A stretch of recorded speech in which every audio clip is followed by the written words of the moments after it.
John Frederick. He's America's Godzilla of truth. All week long, he's world-renowned for his proficient proclivity to prophesy the people's political picks with pinpoint precision. Yeah, baby. Then, on the weekends, he gets with the guys that are pretty wise, and Godzilla wins.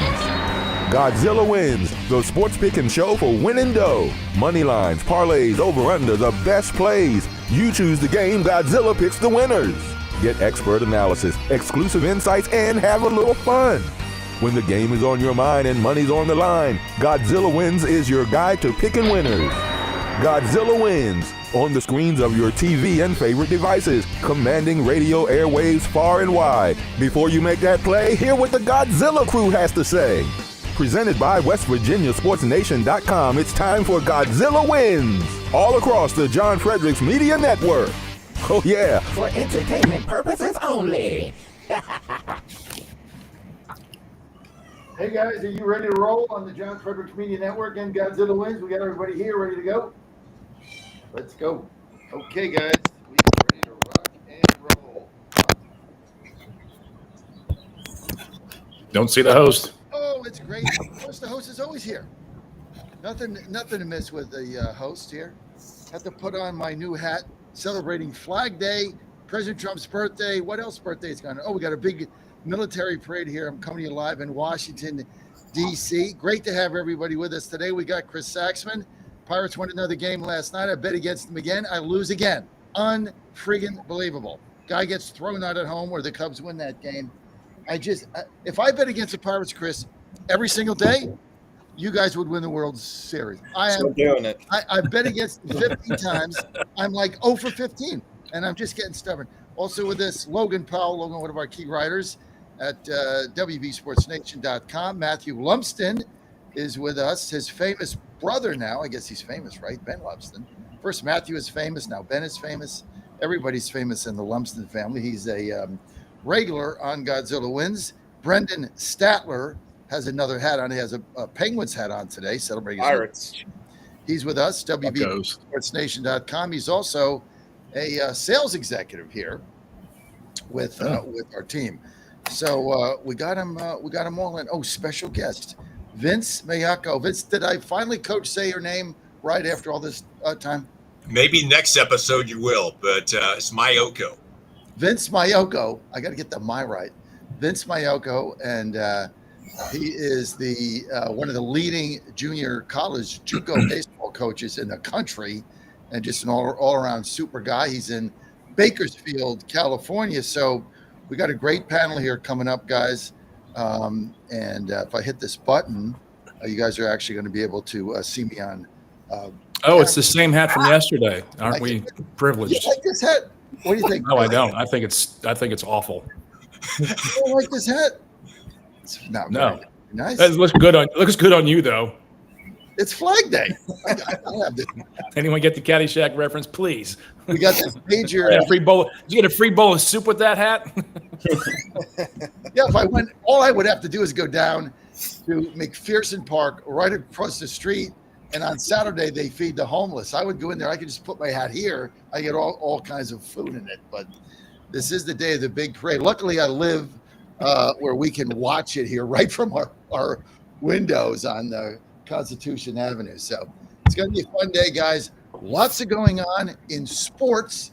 But let me just start with a couple of things you saw in my hat. See, now I got to put the hat back on for a second, because this episode of Godzilla Wins is sponsored today by the Flag Shirt Company. So if you want one of these cool hats, like I have, all you got to do is go to theflagshirt.com, theflagshirt.com, and put in promo code Godzilla, get 10% off.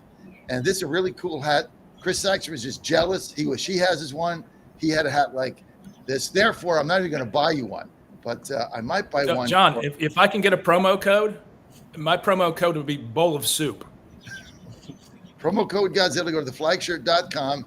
If you always do the opposite of what Saxman says, you're going to have a very successful run. So go to theflagshirt.com. He's jealous.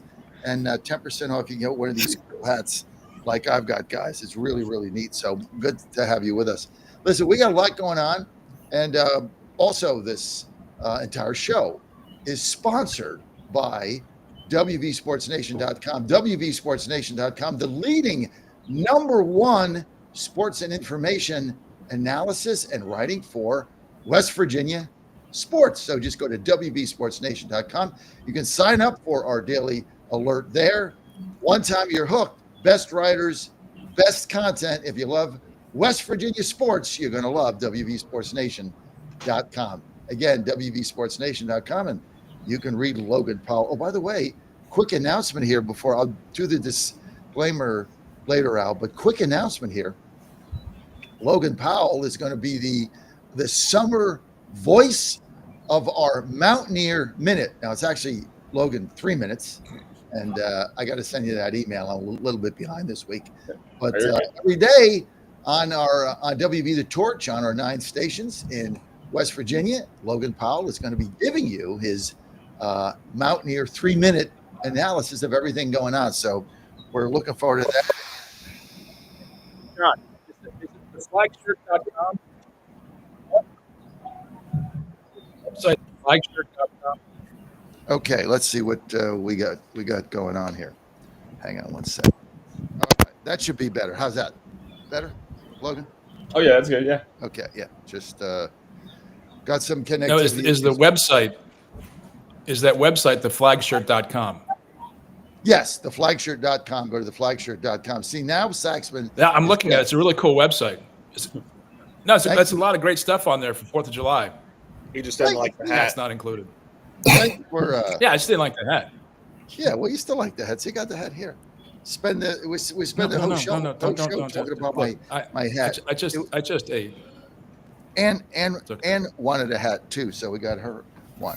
Anyway, Logan, thanks for doing that. We're looking forward to that. We got a lot to talk about today, and I don't even know where we start because we got hockey, we got basketball, we got baseball, we got College World Series. Why don't we just right off the bat here? Why don't we start with the NCAA settlement, because that's going to lead into everything else we do. We still can't figure out exactly what this is. Each team gets $20.5 million to spend as they want. They can give out scholarships to everybody on the team, so they're not divided the way they were. However, when you give a scholarship out, it costs money because you don't get the revenue. But they've cut the size of rosters in football, basketball, and baseball. So the number of players that you can carry got cut down, which basically, for all intents and purposes, eliminates walk-ons. And schools are out there scrambling, trying to raise the money.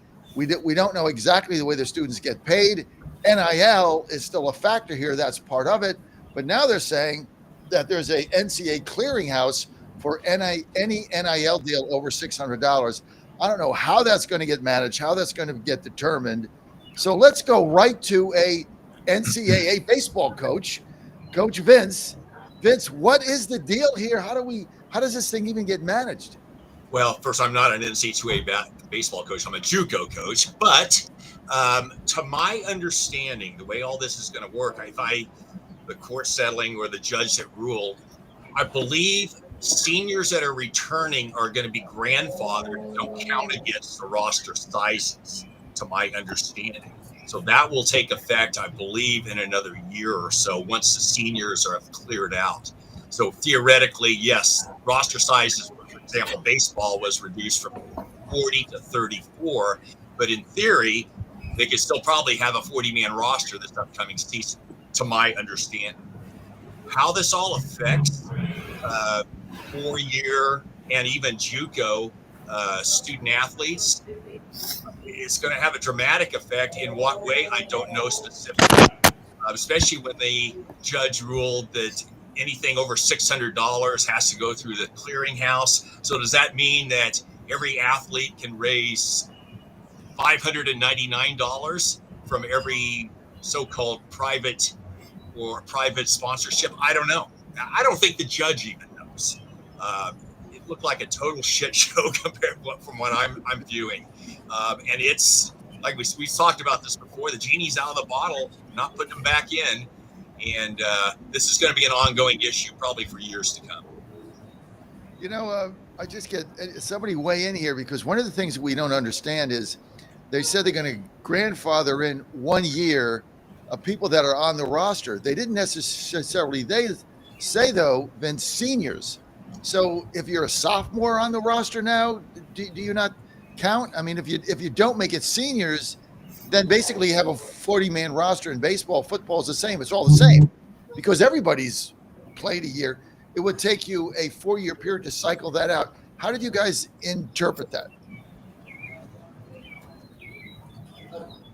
Somebody want to weigh in? Well, I mean, in terms of this new settlement, it's kind of created more questions than answers, and it's kind of just opened new doors of like what is going to happen. We're already been in kind of a Wild West era with this new NIL stuff going on, and now when you open up this whole new avenue, you're exactly right. Like what is going to get regulated in terms of like how much money these athletes are making? Like, can they just keep racking up $550 payments and they don't have to turn it into anything and they just keep stacking that up, or are they going to go over the $600 limit, and who and what is checking it, and like what is the criteria in checking those payments? So it's just going to create a lot more questions than answers and a lot more concerns in this early part of stages. And then I think I saw even in the next like 10 years, they're expected to make it up to like 35 million. So the number is only going to increase every single year. There's going to be schools that complain about how much it is or how little it is. So you're never going to make anyone happy. And it seems like right now there's going to be more questions being asked than answers being solved. Matthew Lumsden, you played D1 college baseball. You played for Clemson.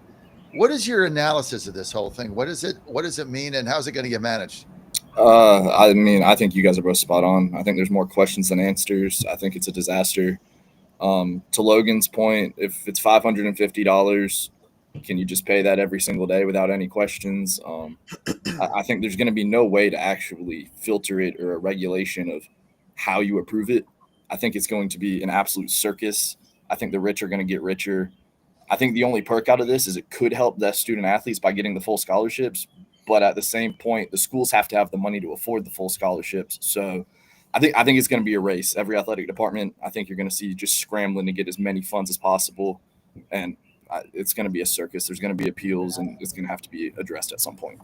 Well, let's get to the legality of it.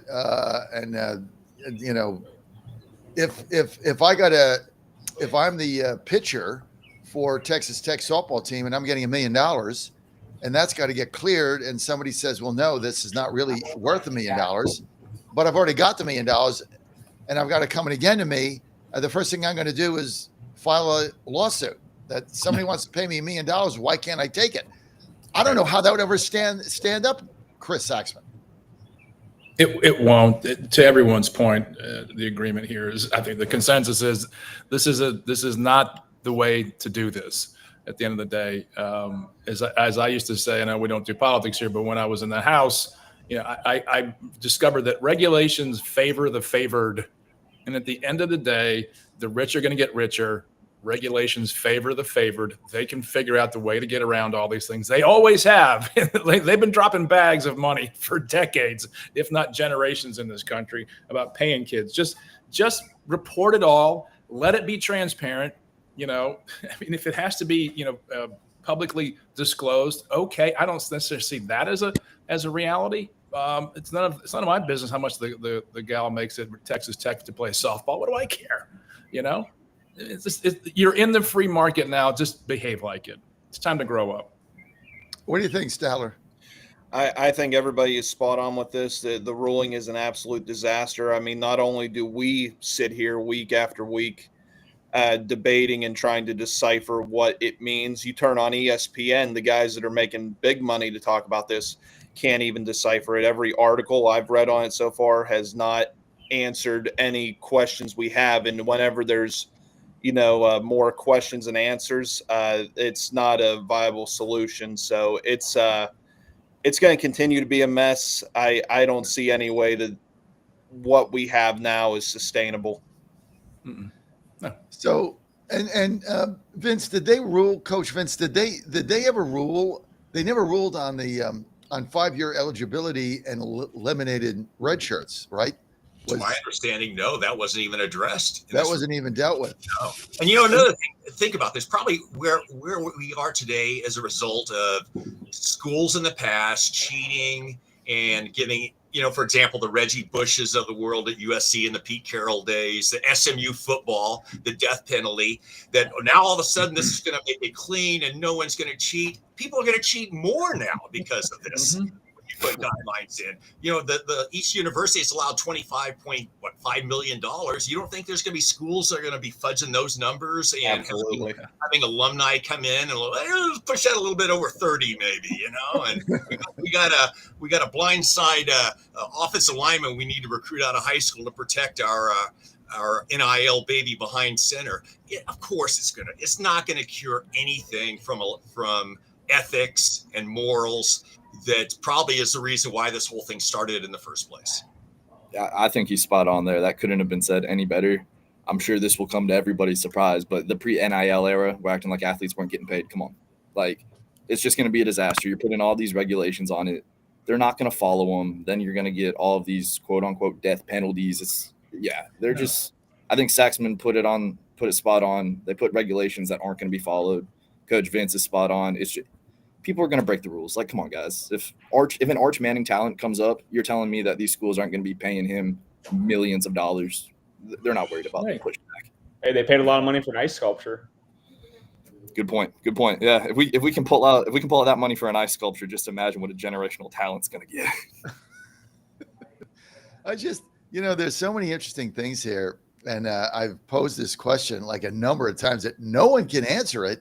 I mean, what happens if you're getting money and let's pick a high academic school. You're at USC or Stanford or Duke or Maryland, right? I mean, I picked 5 of them, and they have minimum GPAs that you have to maintain in order to stay in the school, or they kick you out.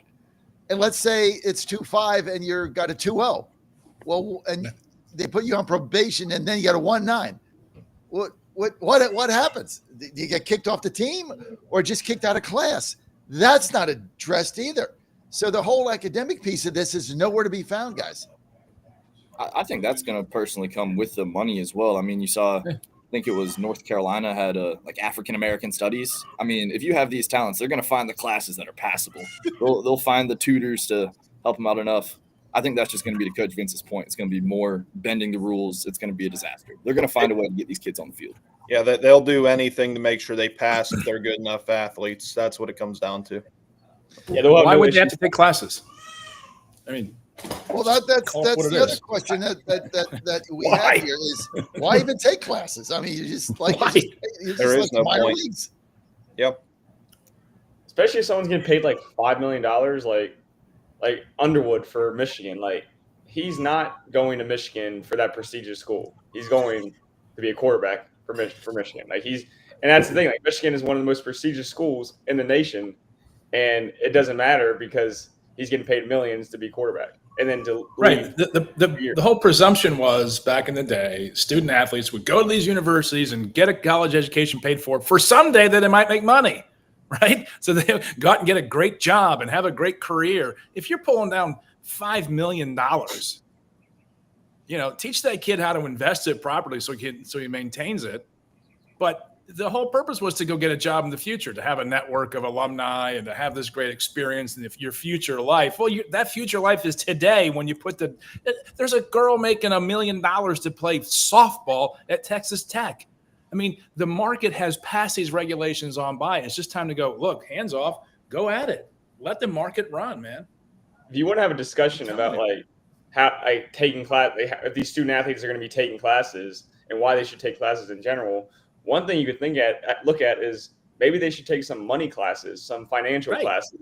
So they're going pro, or they're at least making millions of dollars, so they have all this lump sum of money at their disposal. They're 18 to 22 years old. They don't know how to handle that. So if you're obviously you're going to make them go to class. They're in college. They have to go to class. But instead of just taking generic art history class, you learn about the Mona Lisa. How about take some classes that you learn how to handle your $2.5 million contract? I kind of like that. I think Logan's onto something there. I mean, you've got all your gen ed classes. let's face it, Bryce Underwood doesn't need his gen ed sociology 101. No. Let's go stick him in some business development, something that's going to be beneficial. I mean, the athletes are already all doing their own things. They got their own facilities, their own times. Might as well put them in their own classes. It's just going to be more of the norm. I'm all for that. I think that's a great idea. Right. Coaches can keep an eye on them better too. Yeah, stick them all in one group. They learn stuff that's not sociology. They learn how to handle the $5 billion they just got at 18 years old. I think that could be a very good point to make. That's the point I've been making for weeks on this show. It's like, look, teach these kids how to handle the money that they're getting and get out of the way. If they want to take sociology, God bless. If they want to take art history, God bless. Go ahead. If you want to take, anthropology or chemistry, I don't care. At the end of the day, you've crossed the Rubicon on this one. It's over. Just let the floodgates open up and let the market determine where these kids are going to go. Pay them well and get out of the way and watch them play on the fields and in the courts. Just let it go, man. It's over. It's just over. Stop. Well, I think when you were first saying that, Chris Saxman, about a month and a half ago, I was kind of chafing against that, as it didn't feel good to me. But I mean, as you see this thing unfolding, I mean, I don't know. I mean, basically, it's like the minor league. It's like the minor of the minor leagues. I mean, and they're getting paid a lot of money. And now, if you're an incoming senior at a college and they're going to offer you $5 million, why would you go in the draft? Because you're not going to get anywhere near that unless you're in the top 10 or the top first round or something. So you just stay in there and you get the money. The other thing is this JUCO ruling, Vince. I want to get back to you. Basically, no years of eligibility from junior college is now taken away, as I understand it, from any athlete. So I think this really affects baseball probably more than football or basketball, right? Mainly baseball, some basketball. Yeah, probably more baseball than any of the sports. Though you will see some players, for example, like Cam Newton, who went to a JUCO between, I think, the stops, Florida State and Auburn. Right. And that's that's rare, obviously. But there are some JUCO guys that find their way to four-year universities and end up in the NFL. But obviously basketball, you don't see that as much. But it's definitely going to affect baseball. Softball would probably be another sport that's affected by the JUCO ruling. It's going to affect us, no question about it. And in all being a greedy person as a coach, wanting to get the best talent on the field, we've got an opportunity to get some probably higher quality athletic student athletes into our program than we would have prior to this ruling. Well, and then you got players who are going to get 6 years of eligibility, right, Matthew? Mm-hmm. 6 years. So basically, like we had a pitcher, West Virginia University, Jack Costonis was 26 years old. Something with like COVID and everything else going on. He's like, the guy could have had a family. I mean, he's 25. I think he was 26 when he threw his final pitch there in the Super Regionals. I mean, you're going to get players 25 years old playing college ball. Yeah, no, it's going to be something. But I mean, it's everybody has the option now. It's not like it's going to be some rarity. I personally don't see, if you can find a JUCO that's going to develop you, that makes all the sense in the world. Why would you not go play 2 years of high caliber baseball, develop, grow, mature, and then at 20 years old, you get 4 years to go prove yourself at all these big time Power 4 schools? I mean, that seems like a freebie to me. That's a no brainer. I'm not going to petition. I'm not going to help coach out too much here and petition for him all day long, but that's a free 2 years. And it's just, I don't see. At 20 years old, you're better than you are at 18. Let's call it. You're stronger. I need a recruiting coordinator. Are you willing to take that gig, Matthew? I was going to say, I mean, this is a no-brainer. As somebody that's been through it, you're telling me I can start as a 21-year-old, as a college freshman, essentially? Like, I mean, that's a no. You're draft eligible right out of the gate. Come on, that's too easy. And if you take that initial 2-year trip to JUCO, you're playing, you're getting stronger, like you said, you're getting bigger. Oh, so you're not sitting at the end of the bench. You can't replace reps. You're only playing replace reps. Yeah. You're getting them game reps. That is the most important for your development, is those game reps. 100%. So you go into the big time schools with 300, 400 ABs under your belt, compared to an 18-year-old that just came from the middle of Iowa facing 83-mile-an-hour pitching, like, yeah, you're going to be a stud. That's and and the on top of hours that, in the cage. yeah. But on top of that, too, where we're at with this conversation, there's NIL money at the JUCO level too. That's what you're getting paid. It's not like you're missing money. Right. You're getting paid. You're going in as a 21-year-old freshman. You're a grown man. You're developed. You have more reps than everyone. To me, that's a no-brainer. That's the easiest decision in the world. And you have 3 years of leverage of, I'll just go back to school if you don't pay me what I want. You're 23 years old telling them, if you don't give me the money I want, I'm going back to Alabama, LSU. Like, I graduated high school at 17. In a year, I'd put on 35 pounds. Oh, 100. I mean, look at And all. I was like 6'1". I mean, you don't think that recruiting profile changes when you jump up from 185 to 215, right? You know, and if someone says, "Hey, you're 17 and you're still growing," we think a year or two at a JUCO would be a great move for you. You know, you're still young. Sax, I have to ask you, Sax, was that 35 pounds? Was that due to diligent hard work in the weight room, or was that 12-ounce weights on a Friday night? You know, Coach, you ask a lot of questions you really shouldn't. And the important thing, I started when I went to college. I started lifting, and I'd never lifted weights before, and all my friends lifted weights. So yeah, I grew so quickly. I had stretch marks on my shoulders and on my thighs because I was lifting so much. Now, I will grant you the diet I was on consisted primarily of beer and pizza. Calories. I think it added to a lot. I wasn't svelte by any stretch of the imagination, but my waist didn't grow. My waistline never moved off. You're still spot on. I mean, all these top 10 programs, are you going to want to do you can use me for an example. Coming out of high school, I'm 6'4", 180. No clue where my limbs are, all over the place. By the time I'm going into junior year, I think I was 6'4", 220. Like, I mean, it's a whole different ballgame. You're mature. You're a grown man at that point. You got 400 ABs under your belt. Like, it's a difference maker. You see all these teams dominating with these 23, 24-year-old kids. There's a reason for it. I mean, they're grown men. Yeah. I mean, the football coaches at school were recruiting me to go play football. I'd never played football before. But they're like, you're moving a lot of weight. Easiest decision you can make. Okay, I've never played football before. Go back in time in the 80s and 90s when BYU football was really, really good. I mean, they used the LDS 2-year missions to a huge benefit. And obviously, I mean, this was pre-college football playoff, but BYU won a national championship. You know, because they had 25 and 26-year-old seniors on their roster. Absolutely. Yeah. So I guess when they came anything away from today, I can be when they came to Morgantown. It was 2 seasons ago, right? I think this season the Mountaineers went out there, but when they came to Morgantown 2 seasons ago for the week as a weekend series, obviously, most of them had families. Like they came with their children and their wives. It's like the whole visitor section was filled. There's a bunch of kids, and we were like, where are all those kids coming from the other team? And it was their families because they were 25, 26 years old, having spent time in the mission.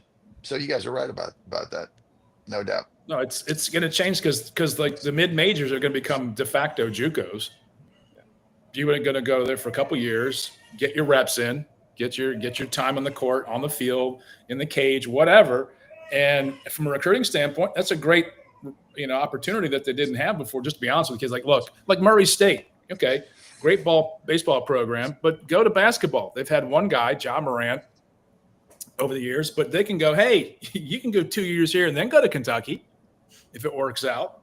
No sense going to Kentucky and getting not on the court because you're not winning the time.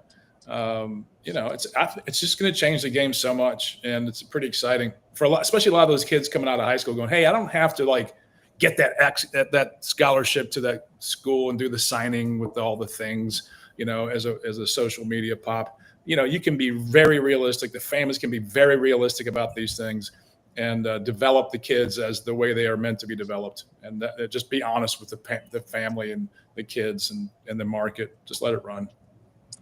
You're on Godzilla Wins. Great to have everybody with us. Don't forget, we're on Smart TV along with all of our radio networks and our apps.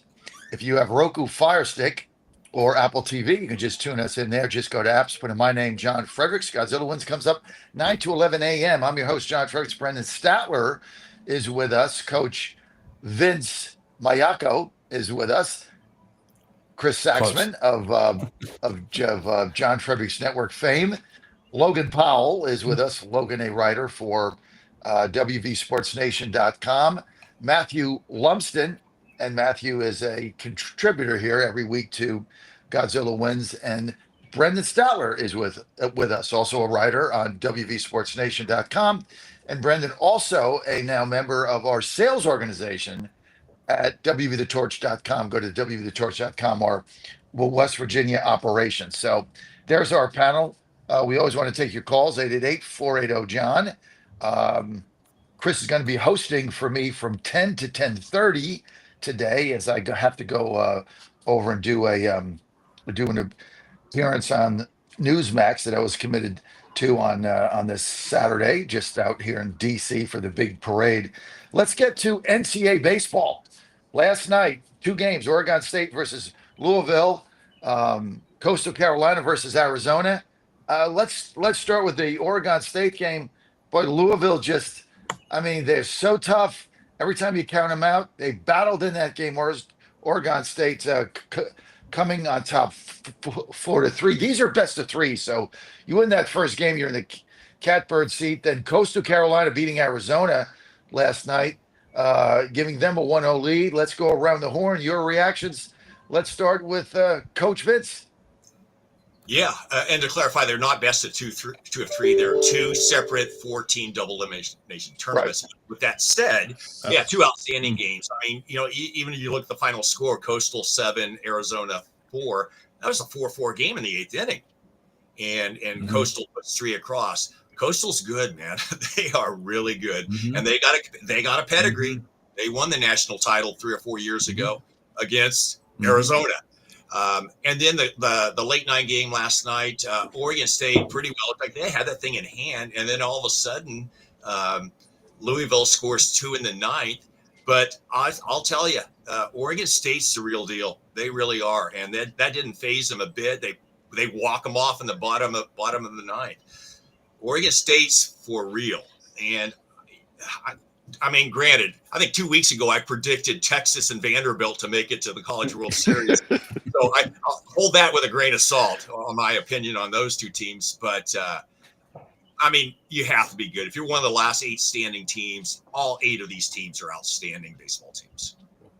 How tough is it, Logan? Let's get to Logan here, to work yourself up out of the losers bracket now. So if you're Arizona and Louisville, how tough is this?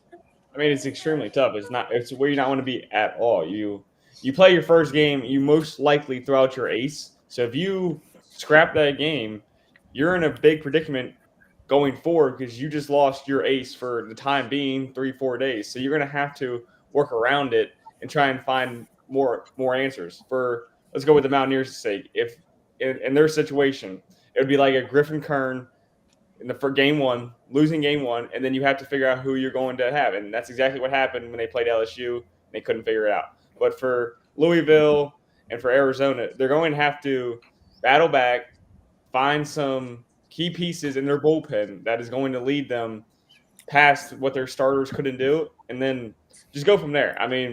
You can't lose again, and your back's against the wall. And at this point, that could be better because you might just play with a little bit more of an edge. You might play a little more freely, which won't cause you to make any mistakes. But overall, it's not where you want to be, and it's certainly puts you in a difficult situation. Yeah, because Matthew, right now, if you're Louisville or Arizona, one more L, you're out. You go home. Yeah, it's Logan's spot on. It's a tough situation. It tests your depth. That's the biggest thing. You better have lots of arms in that bullpen. You better have a strong rotation. Not where you want to be, not impossible. You've definitely seen teams wiggle their way out of it, but it's a tough situation. I think my biggest takeaway from yesterday, I knew the kid was a stud, but Dax Whitney might be 1-1 in 2 years. That kid is a star. I knew he was good all year, but then what he did against Florida State in the Supers, what he did yesterday, big time moments for a 19-year-old freshman, and he has lived up to it. He has been an absolute stud So I'm pumped to see him come back later in Omaha this week. I'm pumped to see the next 2 years. That kid, I think he might be 1-1 in 2 years. Yeah, he's nasty. But I mean, he's only 19.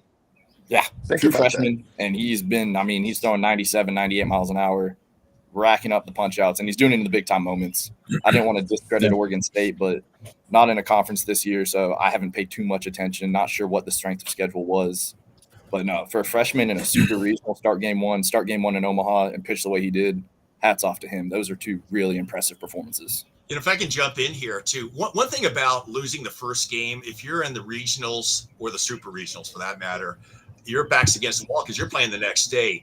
Omaha's a little less forgiving because you typically have some breaks. The teams that lost or the teams that played yesterday, they don't play today. So theoretically, as you go along, your number one could toe the mound on possibly Wednesday of next week if they had to.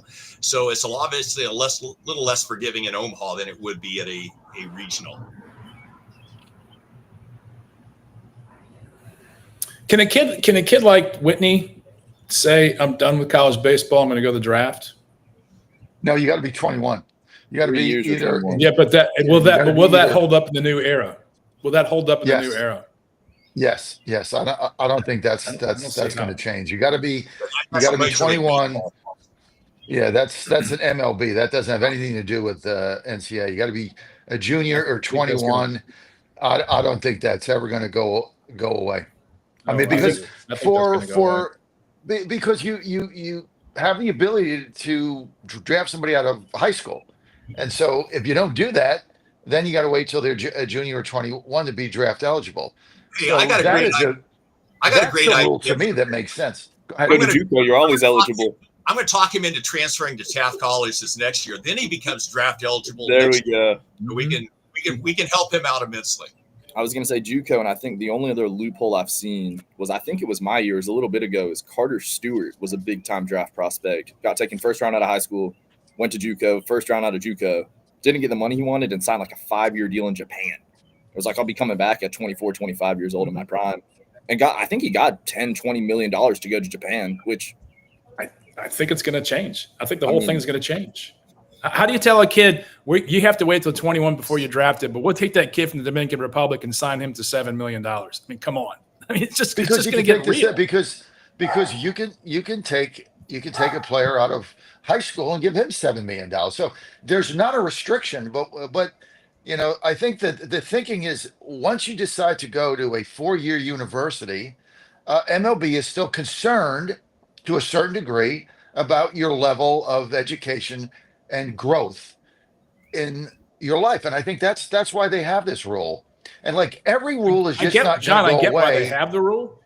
I get why they have the rule. I just don't think it's going to last. Well, we'll see. I think it will. I think it's one of the best things that MLB has. Look, I hate the MLB brass. Everybody knows that. I think they're moronic in New York. I hate the commissioner. They got a bunch of snot-nosed little kids in there with suits running around that don't know crap about anything. But it is what it is, right? But I think that would further tarnish the game from some of the nonsense that's gone on. Okay, guys, we got to move on. This segment brought to you by Rosie's Gaming Emporium. If you're in Virginia, you want to have a good time, you want to go to Rosie's Gaming. That's rosiesgaming.com. They have locations everywhere. You got the biggest payouts and the biggest jackpots. They're in Emporia. Wow, that's a fun place right off of the North Carolina border on I-95. You can check that out. They're in Hampton. That's in Hampton Roads. They're in Rich Vegas. They're in New Kent at Colonial Downs, where we're going to be in July. Can't wait for that. We got that going on. They're in Vinton, outside of Roanoke, and they're in Northern Virginia. All these locations, go to rosiesgaming.com. That's rose.com, and you're good to go. Okay, guys. So the game's coming up today. What do you see? We'll start with whoever wants to jump in here. Okay. All right, I'll start things off. Okay. Go ahead. Okay. I don't know. I'm really looking at the Arkansas and LSU matchup. I just think two SEC powerhouses. It's going to spell to be a really good series. I think that both teams could have the potential to win. I think you got Arizona's offense to LSU's stellar pitching, and Mountaineer fans saw that clearly whenever the Mountaineers lost to the Tigers. But for the Tigers and the Razorbacks, it's just two teams that are on opposite ends of the spectrum of how they get things done. LSU with their pitching, Arkansas with their hitting. So I think when you're looking at a matchup like that, well, you do see a lot of those matchups in tournament play. You get matched up, and you don't know what strengths are what strength and how they match up together. But in this instance, you got two powerhouses on the opposite ends, and I think it's going to spell for a really good series. Yeah, Arkansas. I can't wait. I like Arkansas. I can't wait for this game. To me, this has got to be the marquee game tonight. LSU at Arkansas. I mean, these are just they look. Watching them guys, they look like the two best teams out there. Maybe Oregon State throw in, but that look. West Virginia was never in either of those games last week. They were never in a game. Nobody gets sit there as a Mountaineer fan and say woulda, coulda, shoulda. Right? We were never going to beat this team. Just didn't have the talent. And then you look at what Arkansas did. I mean, this team and the emotion. And Vince, I want to get to you. There was a lot of chirping in that Arkansas game last week. A lot of fighting. The Arkansas pitcher kind of coming off the mound, and, not being very professional in his behavior towards the team that he was beating. What was your watching that as a coach, Vince? What was your reaction to that? Well, remember Tony Vitello, he's a product, even though he's a head coach at Tennessee, he's a product of the Arkansas Razorbacks. So maybe he learned it there. I don't know. But anyhow, hey, to his credit though, after they got eliminated by Arkansas last week, I saw some video last night. He stuck around on the field to went up to the players, the coaching staff. So kudos to him. But I tell you, Arkansas, they have there's 3 finalists for the Golden Spike Awards, and one of them is an Arkansas Razorback. Wahi Alo from Hawaii, shortstop. He's good. He is so good. And you think about Arkansas has always been right there on the doorstep of winning a national title. And things have happened. I remember 4 or 5 years ago against Oregon State, they dropped in the 9th inning a fly ball that would have clinched the College World Series. And Oregon State found a way to come back and then ended up beating them in a game 3. Could this be the Razorbacks' year to win it all? And obviously Dave Van Horn, legendary coach, head coach at Arkansas, has done a great job with that program. I've heard of all the SEC schools, the one place you have to go on a Friday night to watch a college baseball game is in Fayetteville. They pack that joint, and it's like a major league team for the state of Arkansas, the Razorbacks in all sports. But they're gonna be a tough out, no question about it. And the other one, UCLA, and obviously everybody's darling Murray State. Murray State's going to get tested today, no doubt about it. UCLA's for real. Obviously, a little West Coast bias here, but it's nice to see some West Coast teams in the CWS this year. 3 of them: Arizona, UCLA, and before mentioned Oregon State. And only 2 SEC schools. That's kind of a shocker. Last year it was, I believe, 4 SEC and 4 ACC. But good baseball ahead of us today, no question about it. Yeah, no, that Murray State game I think is going to be good. I'm curious to see how that offense holds up in the big field. UCLA has been significantly better than I was giving them credit for all year, so I was on the opposite side of Coach Vince there. But the SEC game tonight, I think, that's can't miss TV. You got 2 of the biggest programs, Zach Root versus Cade Anderson. You're looking at 2 first-round arms, both lefties, both going to be throwing gas. I like Arkansas, though. I think they've got the better offense. I think Coach Vince was spot on. I think this is their year. I think all the additions they brought in. I guess the big question is one played. What is it? Big question you were saying, Saxman? All right, we got major issues here going on, guys. We've got major issues. So can anybody hear me? We got you. Yeah. Okay. Yes, sir. I've got my laptop. I don't know what happened here. First it crashed, and then my internet in the entire building went out. So these things are going to happen sometime. Let me read somebody in the chat here from Virginia. It says, any prospects? Oh, I'm sorry, my feet are delayed here a little bit. Murray State, are they for real? The racers from Murray, Kentucky, are they for real? I don't know. Are they?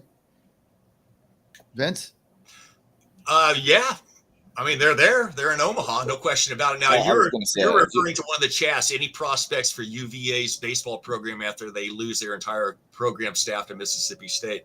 I think it's safe to say that the Cavaliers that are on the roster are probably heading to Starkville.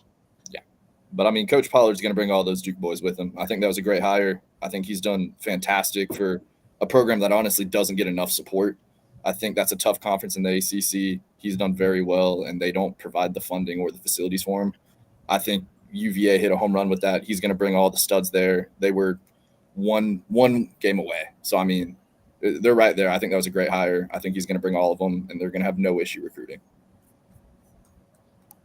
Well, they've. I mean, what do you think for those that follow UVA Cavaliers? That was kind of a shock when their coach left because he had been there forever, and nobody really saw that coming. What is it? I mean, what is this? What's the real potential now of UVA? I mean, their football team is not doing very well. They lost Tony Bennett. Their basketball team didn't do very well. Now their baseball team didn't do very well.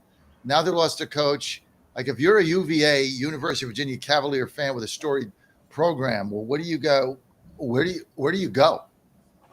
Well, one thing that could put their concerns to rest is the coach they just hired in Pollard. He's coming from Duke, and he's been very successful there. 7 NCAA regionals, 4 super regionals. So he has had a lot of experience in hoisting a ACC team to great heights. So I think that in hiring him, I think that can put their mind at ease a little bit because he has the experience. He has the ability to lead a team to, like I just said, to the NCAA championship level. So I think between him and then the players have already built up and their program that has been built up for very many years, I think they're going to be okay.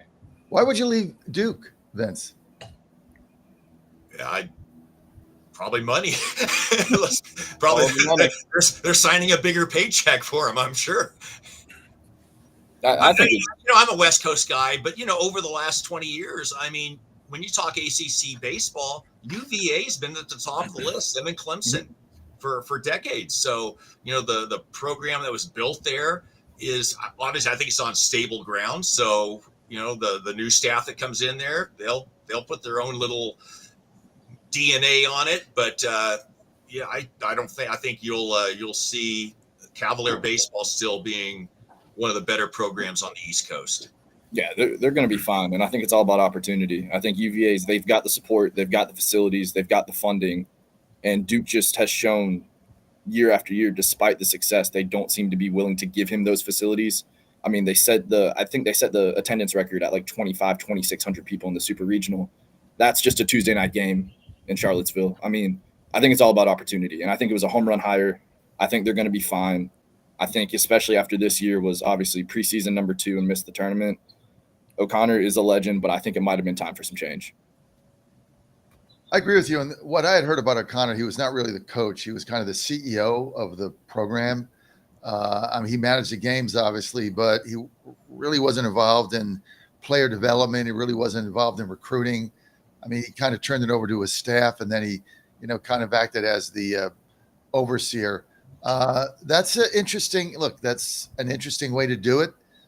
But I think it grinds out over time because, you're not developing your players. One of the things I want to touch on here is the portal phenomenon that's going on. And what is this doing to just old-time player development at universities? Because why invest in a player and develop them if they're going to leave? And so then if you're a portal team, which I think, quite frankly, West Virginia University baseball has turned into, football's turned into that because they only had, 3 returning players Rodriguez had. Obviously, we know I know more about WVU than some of the other schools, but I mean, it's turned into a portal collegiate university where you just go get the best players. Saban said something the other day in one of the articles, and I think I might have written it. I don't remember when I talked to him. I think it was me, and he said, "You build a great program with great players." He didn't say anything about developing great players, which means you just go out in the portal and you get the best players you can for the money you have. How is this going to just affect player development, guys? And anybody can start and jump in here. I think, player development, I think a lot of times people think of player development over a 3, 4, 5 year span, but player development can happen in a year. It really can. I mean, you can take a kid in August and make him better by June. No question about it. So maybe you won't have the large increases in the development of that individual because you might only have him for a year or two, but there is a development that goes along with that. Obviously strength and nutrition and all that other stuff that's implemented into the development of the student athlete, just not on the field.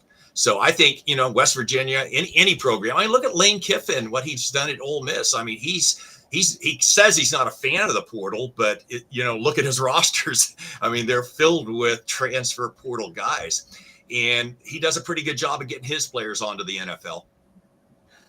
Well, that might be one of the only programs that does that really invests in player development after they get to the university. A lot of these schools are not doing that, guys. Matthew, look, you played at Clemson.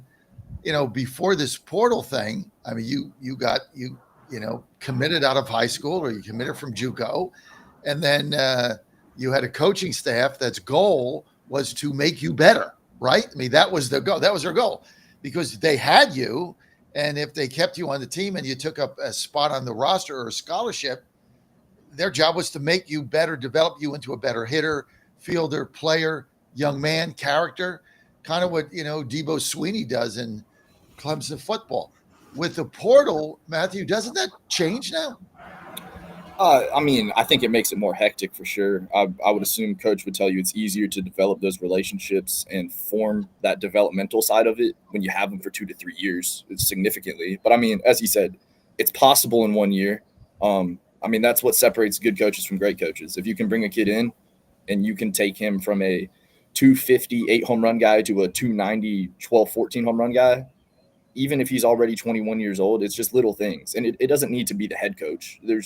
Every player is probably going to click with someone different on the staff. All it takes is one coach that his communication gets through to you and he has something you like to where it can just change everything.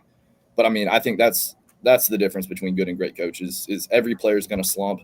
Every pitcher is going to struggle at some point. It's how quickly can you get them back to what made them good? Maybe not even develop them, just get them back to what makes them good. Don't let them continue to suffer. Yeah, and look no further than Paul Skeens. His 3 years that he spent at the Air Force Academy, no knock against the Air Force and their program, none whatsoever. But transfers to LSU, and I think to this day he speaks very highly of LSU as he does of the Air Force. But what Coach Johnson did for him at LSU, and of course he met Olivia Dunn too. So not a bad 1 year in Baton Rouge. So, but no, I mean you can develop. I mean, yeah, ideally you want 3-4 years to develop kids, but if you only have that window of opportunity, and that's enough to get you to Omaha or the college football playoff, and I can bring a guy or two in and try to develop him as much as I can in that short period of time, then I've played my part as a coach.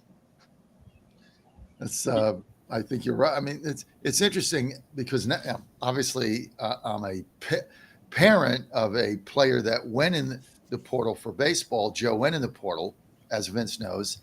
And so it's interesting watching it. And it was interesting, guys, and anybody can comment here, but he's out in the West Coast League in Ridgefield, so it's not like we're having dialogue every day. He's got his own thing going on, but we were on the speaker call the other day, and Mom was there, and I just said to him, "Hey, as you're talking to these colleges, they're starting to call them up, obviously." I said, "Just what is like your number one criteria, right? And just like what is the number one thing when a coach calls you up that is your top priority for taking that school and maybe taking an offer from them or looking at it seriously. And he said to me, oh, this without a doubt, first thing I look at and the most important thing to me is who's the pitching coach. And like, so it's not like university, conference, who they play, money. Nope. Said pitching coach, number one thing. I need somebody that's going to get me better, and then I'll go from there. I thought that was an interesting perspective, Vince. No, Joe's a smart kid. if he was a first baseman and he thought the pitching coach was his number one concern, I'd have questions about him. But no, I mean, if I'm a shortstop, if I'm an outfielder, if I'm a catcher, I'm going to look specifically. Yeah, I'm going to look at the head coach and the winning and the history that goes along with that. But yeah, who's going to be my coach? Is going to be dealing with me every single day. If I'm a catcher, it's the catching coach. If I'm a pitcher, it's the pitching coach. If I'm a big donkey that hits bombs, it's the hitting coach. I mean, you identify just like you would in any other sport, specifically like football. If I'm an offensive lineman, I want to know who the offensive lineman coach is. So no, Joe's spot on that one. Yeah, no, I mean, that's who he's spending all of his time with. Like, for instance, when I was at Clemson, Andrew C. was our pitching coach. Loved him, great dude, never around him. Pitchers do their own thing. Position guys do their own thing. You want the guy that you were going to spend the most time with. How much confidence do you have that he's going to get you where you need to be? And how much confidence does he have in you? I mean, it's a two-way street. I think especially pitching, you're out there by yourself. If I'm hitting, I'm in the 6 hole that day, and I go 0 for 4 with 4 punch-outs, we can still score 10 runs. When you're pitching, you're the only guy out there. You have no confidence, you're toast. The mental edge, the psychological part of pitching, that's an enormous part. And when you're with the pitching coach every second at the field, you need a guy that's going to get you in the positions for you to succeed. So I think he's spot on there. That's most important. That's going to be interesting. Some of the if I can ask, John, any front runners right now that you're aware of? You know what? Yes, but I'd rather not say on the air because I'm going to leave that up to him to make his announcement when that comes. But yeah, he's pretty deep into the process, and he's going through the evaluation. It's interesting on the back end of it, kind of, and if you know my son Joe, he's a man of few words, so you don't get a lot of effusive answers out of him. There's a lot of one-word answers in his vocabulary. He's the opposite of me, I guess. So yeah, it's tough to get. But when you do talk to him, and especially when he talks to mom, and she puts me on the speaker, he's a little more effusive depending on the time of day, or if it's it's a day off he's got or something. But it's interesting some of the dialogues he's had, and the different questions that different coaches ask, and I'm listening to them saying, okay, well, you can kind of see who's a good communicator and who isn't, just from what the little bit I've learned. But yeah, he's getting deep in the process. He's determined not to make a snap decision, but and a lot of like the coaches who say, and this is, I'm not going to compromise him here, but from other kids in the portal that we've talked to, the coaches who say blah blah blah blah blah, but we need a decision now on the phone. Like, why do coaches do that? Like, to me, like, I would never make that commitment. Like, I haven't seen there, haven't researched it. I mean, you're making me an offer and telling me I have to accept it right now. Like, Vince, why do coaches do that? Well, I think as coaches, we all want quick decisions made either way. Right. Because if you have no interest in coming to XYZ University and I don't know that, then I'm wasting my time as a recruiter. And he's wasting his time, on the phone. Mm-hmm. So I think from a coaching perspective, you want to know who are the serious kids that want to really entertain coming to my college. And if you have no interest, please tell me. I'm a big boy. I can handle it. Okay. Just let me know whether you want to come to my school or not, or you're interested. If not, I wish you the best. I really do. Vince, I know you're only with us for until the top of the hour, so we're going to end with you here. Speaking of recruiting, that's what I'm doing today. So okay, I got 20 seconds. Who's going to win the CWS? Also, start with me. You know what? As much as I want to say Oregon State or UCLA, I think it's Arkansas's year. All right. Coach Vince says, Arkansas, you're on Godzilla Wins, segment 1. When we get back, Logan Powell, Chris Saxman, Brendan Statler, Matthew Lumsden. We got hockey. We got baseball. We got a lot. We got basketball. We got a lot going on. Al Green at the command center in Richmond. I'm in Washington, D.C. Top of the hour break, and we'll be right back. Stay with us. Don't go anywhere. Lots coming up. The best part about waking up in the morning is a great cup of coffee, and I get this every day with my 1775 coffee. It's rich, it's bold, best tasting coffee I've ever had. Single origin, farmed in Bolivia, 7,000 feet. It's always fresh, roasted daily. This is the best coffee you're ever going to get. Go to 1775coffee.com, 1775coffee.com. Promo code Godzilla, 10% off. It's going to make your day every day.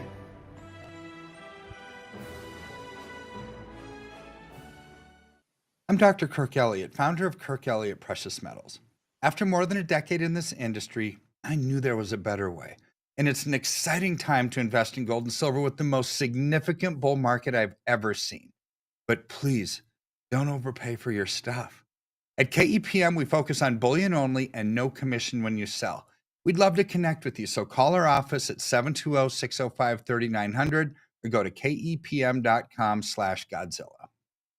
You woke up with a sore throat and a low-grade fever. You know you are getting sick, so here's your choices. You can get sicker and miss work, try to see a doctor this week, or sit hours in a crowded waiting room at urgent care. I have a smarter option for you. Open your medical emergency kit. Match your symptoms to doctor-recommended prescription in your booklet and take the right meds now and get well faster. This is not a first aid kit. It's like having an urgent care in your home. It includes doctor-prescribed medications to treat over 39 medical issues like respiratory infections, strep throat, pneumonia, UTIs, and more. No waiting to see the doctor and no standing in line at the pharmacy. It's right here. Every home should have at least one medical emergency kit, and here's how to order. Order online fast and save $45. Your kit with prescriptions to treat common and life-saving illnesses is rushed to your door. Visit twc.health/Godzilla. Promo code Godzilla. That's twc.health/Godzilla. Promo code Godzilla. Did you know that somebody could literally steal your house? Yeah, that is a thing that happens. It is when a criminal forges your signature on one document, uses one fake notary stamp, and then spends about $30, $40 with the county recorder. They then take out loans using your home equity as collateral. And the worst part of it is, you don't even know it's happening until you start getting collections and foreclosure notices. Most people don't check on their home title because why would you feel like you needed to? But this right here is why you need to use Home Title Lock. They have a $1 million triple lock protection that helps keep your home and equity safe. It includes 24/7 monitoring with protection immediately, urgent alerts in case there's any changes in your title. Then if fraud does happen, they have a US-based restoration team that will spend up to $1 million to fix the fraud and restore your title. Find out if you're already a victim. Go to HomeTitleLock.com now. John Fredericks, he's America's Godzilla of Truth. All week long, he's world-renowned for his proficient proclivity to prophesy the people's political picks with pinpoint precision. Yeah, baby. Then, on the weekends, he gets with the guys that are pretty wise, and Godzilla wins. Godzilla Wins, the sports picking show for winning dough. Money lines, parlays, over-under, the best plays. You choose the game, Godzilla picks the winners. Get expert analysis, exclusive insights, and have a little fun. When the game is on your mind and money's on the line, Godzilla Wins is your guide to picking winners. Godzilla Wins, on the screens of your TV and favorite devices, commanding radio airwaves far and wide. Before you make that play, hear what the Godzilla crew has to say. Presented by WestVirginiaSportsNation.com, it's time for Godzilla Wins, all across the John Fredericks Media Network. Oh yeah. For entertainment purposes only. Okay, we're back on Godzilla Wins. Thanks for joining us as always every Saturday 9 to 11. You're on Godzilla Wins. Of course, we rerun the show on Sunday, but you want to get us live on Saturday on Smart TV. Chris Saxman is going to be taking over for me for the next 30 minutes while I got to hit on Newsmax.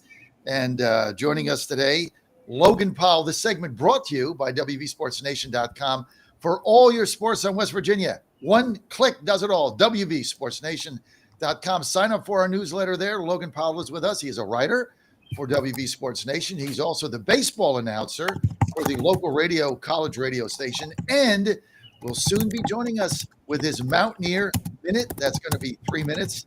Who's ever typing, it's coming through. So, Logan, we look forward to that. Also, Matthew Lumsden, a fired up Edmonton Oilers fan, former collegiate baseball player at Clemson. His brother plays outfield and first base for the West Virginia Mountaineer baseball team. And we got what happened to Saxman? Is he still there? Did he leave? Nah, his feed cut out again. He said in the chat. Oh, his feed cut out. Okay. We've also got Brendan Statler with us, part of our organization, also a writer for WVSportsNation.com, WVSportsNation.com, and Matthew Lumsden. So, look, we lost Saxman. I got to take off. Who wants to take this thing over? Matthew, you want to give it a shot? Logan? All right. We'll hold it down. Logan's got it. We'll hold it. Logan, you're in. You're now the host. Not only you are our new voice of the Mountaineer Minute, but now it's like Wally Pipp, right? All of a sudden you get to play, Lou Gehrig gets to play first base. So baptism by fire, you are now hosting Godzilla Wins. I'm just missing your hat now, John. I need that hat so I can be the official host. I know. I did. I got to get you one of these hats, Logan. Look, you're on the radio. You announce baseball games for the college station. You're going to be doing the Mountaineer Minute. Take it away, Logan Powell. All right. Well, let's start with what's going on right now in the NBA Finals. Game 4 just happened. What was y'all's opinion on it? I missed most of it. I was writing an article for WV Sports Nation. So what is y'all's opinion on it? Pacers let one slide there. I think they were up double digits at one point. I think 7 going into the fourth, and it was just a reverse script of what they've done in the postseason. They've dominated the fourth quarter. It was just a flip. OKC took it over. SGA is just a free throw merchant. He figured out how to score in the end. It was disappointing to see. I wanted them to go 2-0 at home, 3-1 lead. I need Pat McAfee leading that parade somewhere. I think you summed it up perfectly. The Pacers just let one slip. They were leading 86-76 at the very end of the third quarter, and of course end up losing 111-104. I still like the Pacers in this series, but these are clearly the two best teams in basketball. I mean, there is no there's not one of these teams you can look to and say this team has a clear advantage. These teams are as closely matched as you could get. I think this series is going to come down to literally the final seconds of Game 7. It's just, I mean, I think they've traded wins to this point, haven't they? Haven't they gone win for win to this point? And it seems like that trend's going to continue. Both these teams, they're evenly matched. It's been a great series so far, and it's going to be a great finish. Absolutely. To see Indiana lose that one at home when they had a 3-1 lead in their grasp, and it just slipped out in the last quarter, being outscored 31-17. To do that at home, that's brutal. But everyone thought this was going to be a blowout for the Thunder. And they've got a lot of great talent. Let's not kid ourselves. They're going to be around for a while. But, the matchup that you're talking about here, how they match up is really exciting to watch because everyone thought it was going to be a blowout, and it's not. And it's refreshing, frankly. Let's see. We just got a comment by Caden Country. SGA gets way too many bogus foul calls. That's a hot topic that's been going on this entire season and throughout these playoffs. What do y'all think it's bogus? Do you think he has a knack, a skill for being able to get those foul calls? What is it? I think this guy knows ball. I think he knows ball. I think that's the best comment we've had. Everybody knows I'm anti-NBA, and I'm even more anti-SGA. He's flopping left and right. It's embarrassing to watch. I mean, he just jumps up, flails himself everywhere, begs for a free throw, and then scores 30% of his points from the line. It's like, come on, man.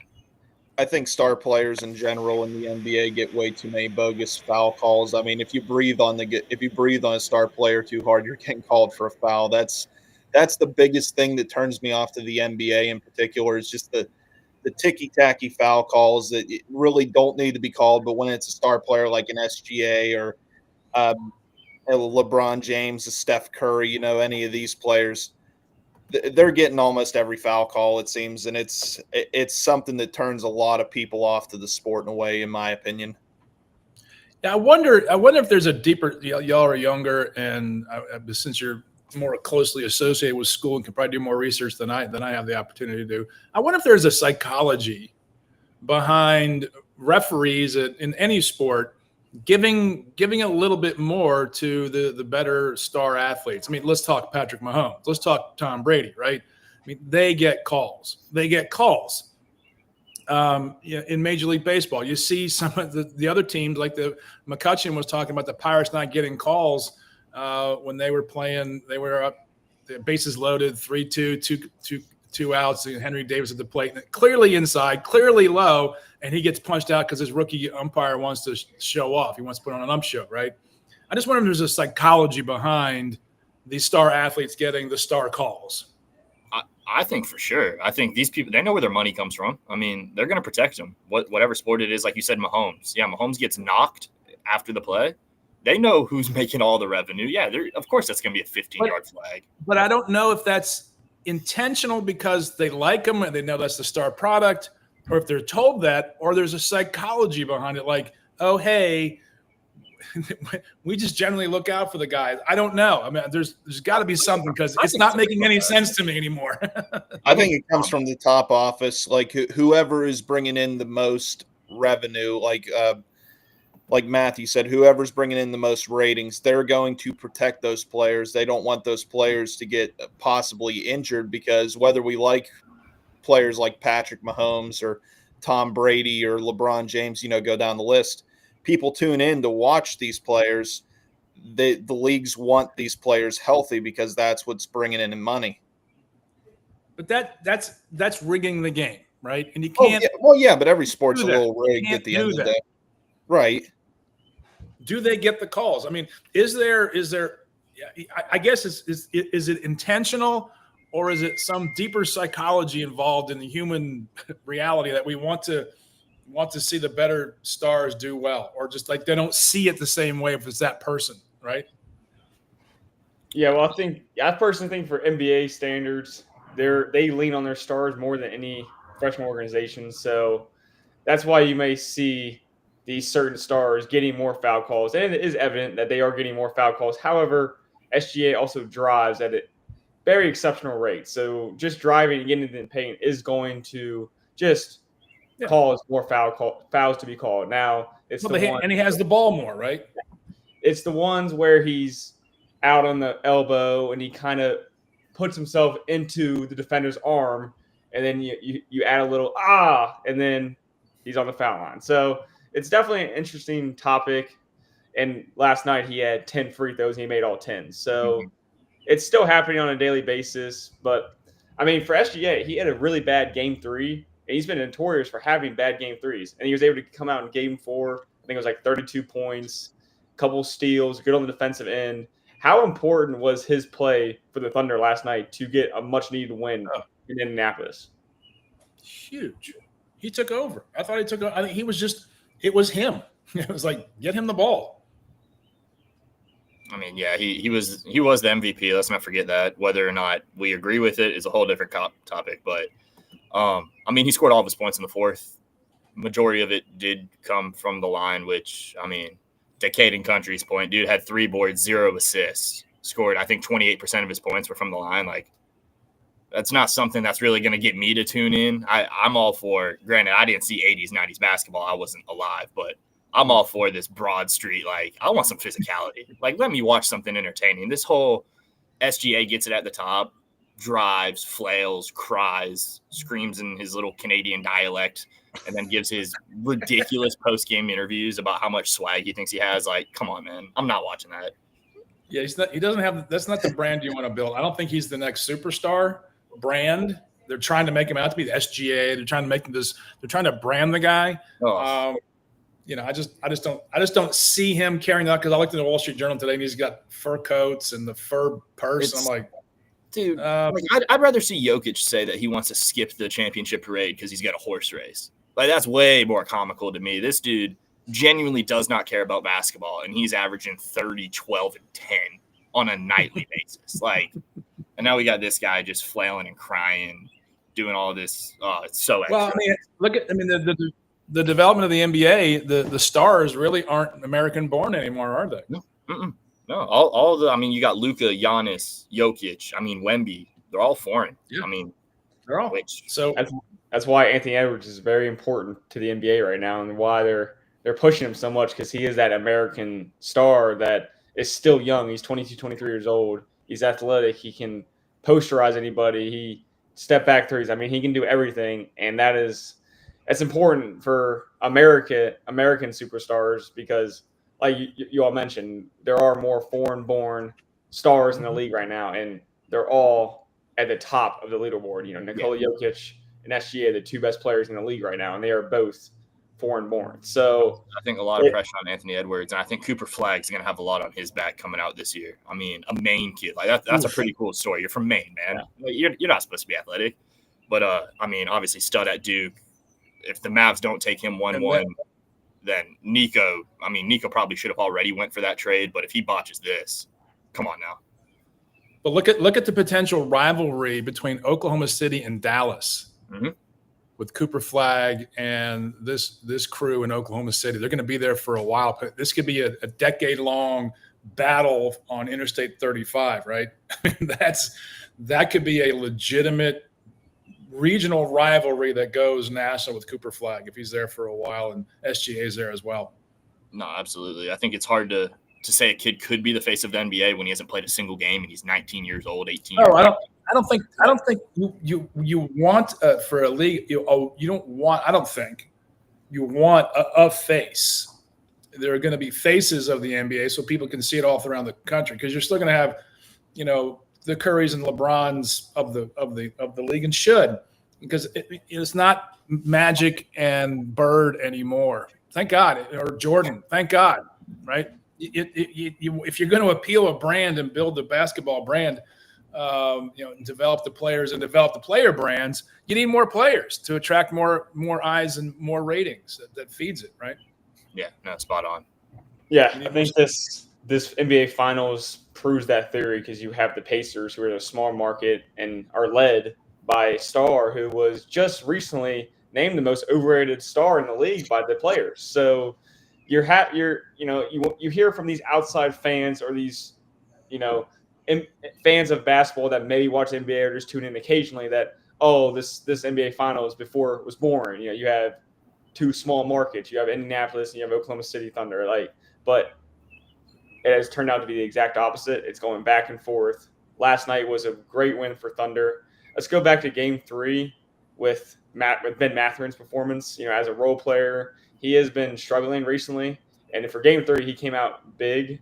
Can any of y'all want to explain just how important his unexpected play was, and how he potentially led the Pacers to a much-needed win and a series-defining win?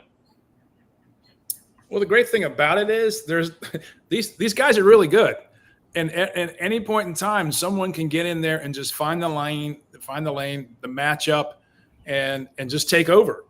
They can get the reps. They can get hot. They can get pistol hot, and it's exciting to see for the sport that's a relative unknown, who you don't expect. I guarantee no one was betting on his over and under, right, in the game. No one's like, oh, I made money on that one. To have someone come up and do that, I think it's great for the game. The Caruso for the Thunder. Who ever heard of that guy? Where'd he come from? That's the player development. That's the fun of this league, that you can find your own niche and be really good for a really long time, and not be the 5-star, college recruit, the 5-star, the number one, the lottery pick. The game changes, and sometimes you're just there for when it happens, and it's your skill set and your team. And look, Ty Jerome, he's going to sign a big contract, right? That guy was manic in the first series, so it's exciting. It's good for the game. Lumsden, as someone who is not a proponent of the NBA, what did you feel about this finals before it started? Did you think it was going to be boring, and then how has that changed as it's been going on? I would say I was much more inclined to tune in with the smaller market teams than I would have if it was, say, LA Boston final, just because obviously LA, Boston, they get all those TNT, ESPN games. I've seen them when I've watched. I'm not overly intrigued. LeBron, been seeing him do it for 20 years. Like, he's been playing since I was like 2 years old. So it's old news. Jason Tatum's not, I mean, he got hurt, unfortunately, but not something that I'm overly into. You don't see the Pacers on national television, so it piques my interest. Obviously, they're a legit team. I'm going to tune in to watch it. Pat McAfee can sell anything, in my opinion. So I'm all for it. I think the NBA needed it. I think him courtside screaming at all these big time New York celebrities, you're gonna get people to at least be intrigued. Now, will they stay intrigued? It's a whole nother topic, but you got me to tune in, so that's a start. Statler, these two teams, Thunder and the Pacers, they're pretty different in how they play. I mean, the Thunder, they're more of a defensive. They build off their defensive ability, and then for the Pacers, they move up and down. They start quick, they end quick. Last night, Pacers and Thunder matched each other's speed, going quick for quick, scoring a lot of points. By the fourth quarter, it was the Pacers who had tired out. So is that something that's going to continue on in the series? Was it a one-time thing? Did the Thunder figure out their pace? I think it's something that I don't know if it continues. This series really has been unpredictable. I mean, like I said, these two teams are so good. These were hands down the best teams throughout the playoffs, and that was evident from the start. The Pacers' speed is the biggest advantage they have over Oklahoma City, in my opinion, and that's how they've been successful through the playoffs and so far into the finals. If any team can match their speed and wear them out, I mean, it's clearly Oklahoma City like we saw last night. But the Pacers are such a good team as well that they will find ways to adapt to come out on top. I mean, this is honestly the best series we could have hoped for this season. Like we were talking about earlier, it's not LeBron James and the Lakers for once. It's not the Golden State Warriors. It's not any of these big market teams. So it's refreshing to casual basketball fans like myself to see other teams in there. And, you know, if you tuned in watching this from the start, even if you're a casual fan, you were hooked because it is, I mean, like I said, they've gone win for win at this point. It switches every game. They're so evenly matched.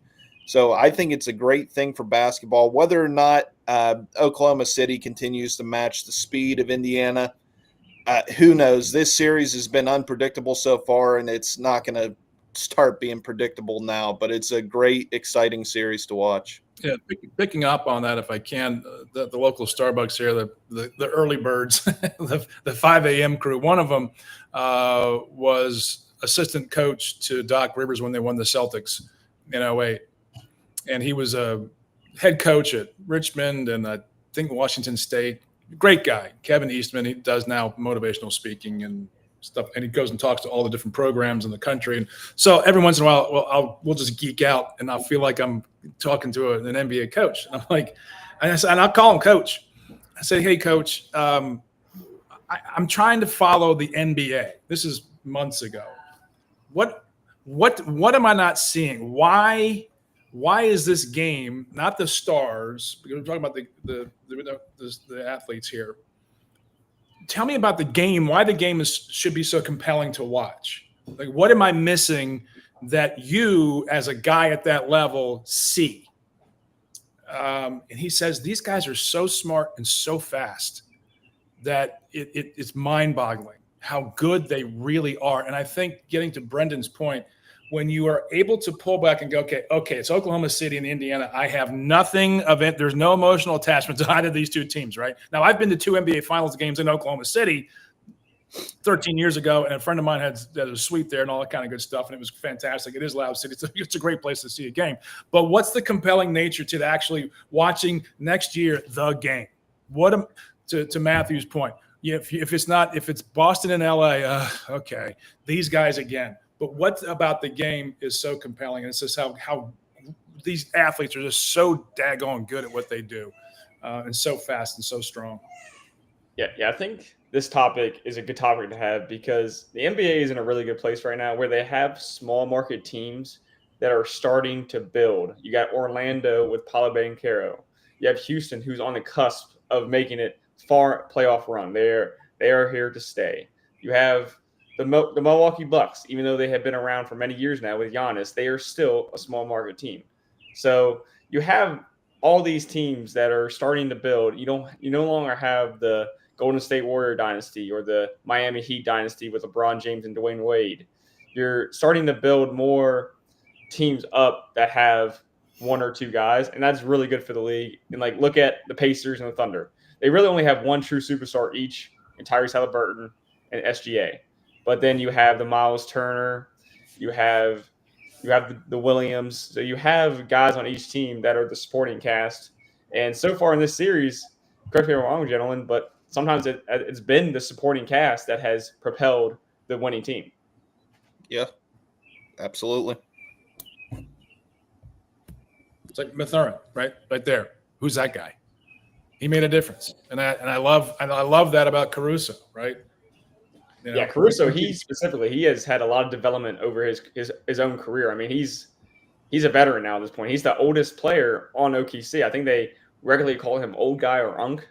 So he has. I mean, he started off in the Lakers in around 2016 when they just had Lonzo Ball, Josh Hart. They were all young, and he was not much of anything. And over time, he has developed into a defensive prowess, and he's found his role with Thunder. And I think that's just another thing. It's very interesting to see two teams with drastically different play styles, and a team like the Thunder who beat the Pacers multiple times in the regular season. Now, a couple months later, have created a really good playoff series, and I have no doubt. I personally think this is going to go to Game 7. It's going to be a Game 7 series. Perfect leeway into. Let's have y'all's prediction for Game 5, and then let's go ahead and predict the rest of the series. Lumsden, let's start with you. I'm gonna go Thunder holding Game 5. They'll go up 3-2, and then we're going to 7. I'm going both home teams hold. I'm going Indy in 7. I like the upset. They honestly, I didn't expect them to be here. I don't know if they expected themselves to necessarily be here, and they've had that late game magic. I'll stick with them to get it done. Statler? I'm going with Indiana to take the next game, but it is going to go to a Game 7, and I like Indiana to finish on top in that Game 7, but I think it comes down to literally the final seconds. It's going to be a thrilling finish to the series. And Saxon? I think the Thunder close it out in 6 in Indy. I think they're going to take it from here. Ooh. So we got a couple Game 7s, a couple Game 6. I'm on the Game 7 bandwagon. I think this is too good of a series not to go Game 7. I mean, going back and forth. I think it's going to go back to OKC. I don't see how the Thunder don't win at home off that win in Indianapolis. That was a really big win for them, a series-defining win, I would say. So I think they're going to carry that into OKC and get a Game 5 win. But I still think it's going to go to Game 7, and I think that it's going to be OKC coming out on top. I just think they are the better team defensively. When they're at their best, most efficiently, they're the better team offensively. I mean, the Pacers, they rely so heavily on the behind the arc. So whenever you have a bad shooting day, anything can happen. And when you have a team like the Thunder who are built on their defense, I mean, defense wins championships. Is that true? You can argue that, but for the Thunder, it might be true for them because they live off of how they can get defensive stops. In SGA and in company, they are one of the best. They're the best defensive team in the league. So go ahead and give me the Thunder in 7. All right, so Monday night, 9.5 points for Oklahoma City. Where are you going with that? 9.5 points. Oh, 9.5. I take Indy in that one. You give me 9.5 points in this series, I'm taking the underdog. Right? Yeah, that's pretty high. I would definitely take the under as well. Yeah, that's going to be OKC up 16 with 10 seconds left, and somehow only wins by 2. The way this is going, and I know that's not even physically possible, but it just seems to be a recurring trend at this point. I mean, with these two teams and how this series gone, you can't take your eyes off the screen. You got to be watching it all times. And it's same with, well, I'm sure we'll talk about it later, but with the Panthers and the Oilers series. I mean, there's been a few times where like I've gone to use the bathroom and I missed a goal. So it's like missed two. So it's like Florida. Good Lord. I think one of the games that happened twice. I was like, holy moly, can a guy not use the bathroom without missing a big part of the game? So I mean, I don't know. We've been blessed right now as sports fans of all these really, really good series, including the College World Series. Well, to your point about, how quickly the game changes is part of the brilliance of the actual game itself. And, as much as we might knock the NBA for not being the old days, in certain respects, it's far more unpredictable in that regard, because there's no if you went in the fourth quarter and Indianapolis is up at home after going up 2-1 in the series, you're like, they're going to close this thing out, right? Oklahoma City found another gear in that fourth quarter and just turned to you're like, what the hell just happened? How'd that happen? And it was pretty exciting to watch. John, if you want to take it back away. Well, listen, thank you. My problem is I was on another network, and I don't know what you guys have covered. So let's stick with Logan here for now, so I don't trample over what We just finished up NBA. Segment. What's your prediction for the series? Pacers. Pacers. I mean, look, I thought you're listening in. I thought your NBA analysis is like the best I've heard. You guys could be on ESPN doing that, because it's really the best I've heard. Obviously, the Pacers now, it's 2-2, so they got to win 2 out of the next 3. They got to win again on the road, which I think they're more than capable of. But you saw that Oklahoma City in the fourth quarter. I think it was Saxman who said, somehow they found like a 6th tier in there or something. But that's been the whole series. It's like, it's not a shocker because it's been the whole series, right? Yeah, it's just been one of those series that it just is back and forth, and it's just very exciting to watch. I mean, you have 2 clashing styles of play. You have 2 superstars on both ends, and it's just been a really good series. It's been fun to watch for fans, and it's been fun. I know it's been successful for the NBA. I know they're happy to see 2 of their young superstars in the spotlight getting that much, because you're entering a time where LeBron James is going to retire. Steph Curry is going to retire. Jason Tatum just had a career-threatening injury. I mean, we don't know how he's going to come back. So you need these younger superstars, which Shea, unlike what many people think, is not actually that young. He's like 26, 27. But Tyrese Haliburton is young. Anthony Edwards is young. You need these young faces in the NBA to carry on that next stop after LeBron James and Steph Curry. So I think for the NBA perspective, they're very happy. For fans, I know we're happy because it's been a very good series. Well, and I think each cycle needs, I think you guys nailed it, each cycle needs a couple of young superstar players they can rally around, regardless of what team they're on, especially if they're winning. I mean, I remember working at the Philadelphia Inquirer when Alvin Iverson came on the scene. And they had a pretty good team. The Sixers did back around then. I'm older. I don't remember what the time frame was. All I know is I was at the Philadelphia newspaper, and the level of excitement that Iverson brought to that city. And I think the Sixers, I think they made them into the finals one season. I don't really remember, but I mean, it just revitalized basketball in Philadelphia. And people that were, the Sixers, whatever, all of a sudden, arenas were getting filled up. That's all everybody talked about.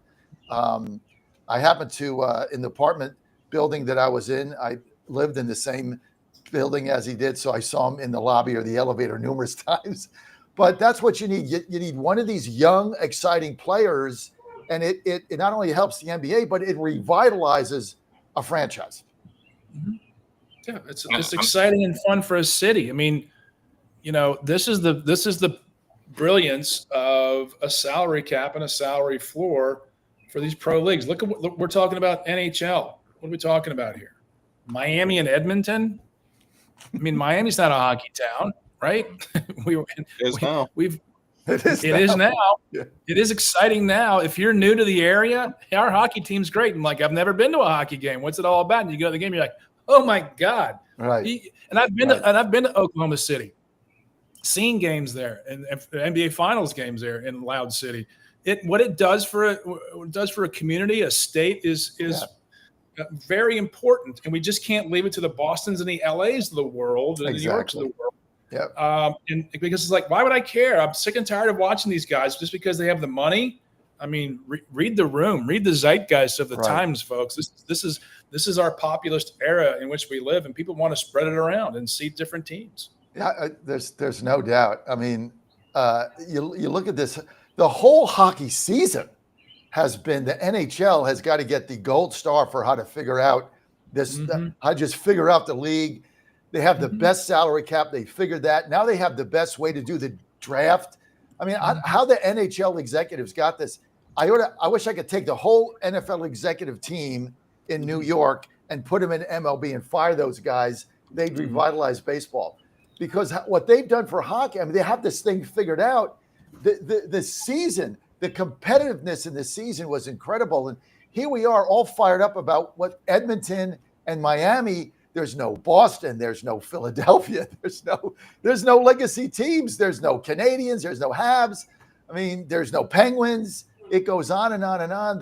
No Rangers, no Devils, right? No Islanders. All the legacy teams are out, and yet their audience viewership is way up, because even all of the series were competitive. This finals is competitive.